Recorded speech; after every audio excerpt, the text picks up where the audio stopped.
Okay, this is a quick one. I want to talk about your silence is criminal. When your silence becomes criminal. I was in an extended chat with a friend earlier on, and one thing led to the next. He then accused me of always interviewing, uh, using his words, those who destroyed Nigeria, in inverted commas, the people that destroyed Nigeria, that I'm always inviting them to my show. And my prompt response to him was, who else is there to discuss with? Because as an anchor of a TV or radio current affairs program, our task includes seeking out quality guests whom you believe have the right values or ideas on the state of the country and can express themselves for the benefit of the larger society. But then what happens? Most of these guests cower and chicken out, sometimes at the very last minute. And there are many reasons. Some for selfish reasons, like not wanting to hurt the sensibilities of their friends, family, or tribal groups. Others, it is to protect their access to the largesse from government's resources, which access to power, assures them. Others, it is simply a morbid trepidation that if you speak your truth, you'll make enemies in high places who can simply levy violence against you. So, the reasons are legion. And I might even admit, though grudgingly, some of these reasons are quite legit. The job of a journalist anywhere in the world carries heavy risk. Speaking journalists have paid the supreme price for speaking the truth. Some have languished in jails for extended period just for speaking the truth. In Nigeria here, we have all of those experiences, especially under the dark days of military dictatorship, and even under this so-called brand of democracy we claim to be practicing. However, the living reality currently in Nigeria, is exactly why these reasons, however justified they are, remain specious and mere excuses. Here's the simple truth: we all must get involved in saving our country from its present trajectory, which is downward, southward. Whether you know or admit it or not, Nigeria is currently like a jumbo aircraft filled with passengers, but its pilots have been abducted by gangsters who have zero skills in basic piloting, and yet these gangsters insist they must control the aircraft and won't even allow the pilots into the cockpit.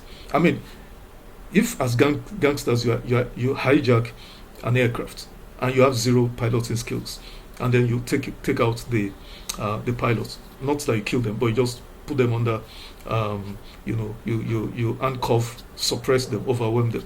At least you'd allow them to sit in the cockpit and give you instructions on what buttons to take. But no, you keep them somewhere outside of the cockpit. Of course, you know how that aircraft eventually is going to end up. So, using that analogy, bright minds who are patriots must emerge and speak truth to power. That's the starting point, and only the barest minimum civic duty expected of all of us citizens of Nigeria.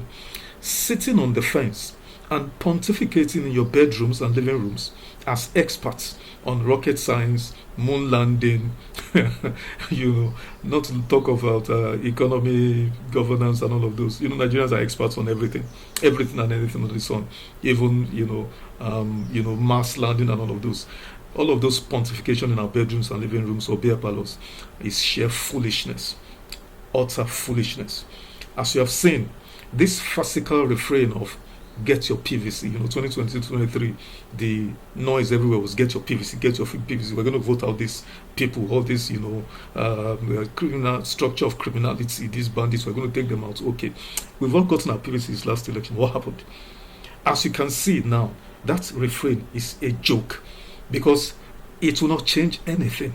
If you don't let me be a bearer of bad news, the monsters you guys are up against, the monsters we in Nigerians are up against, are far too malevolent and determined to even allow you or allow us exercise our electoral franchise, let alone either freely, fairly, nor creditably.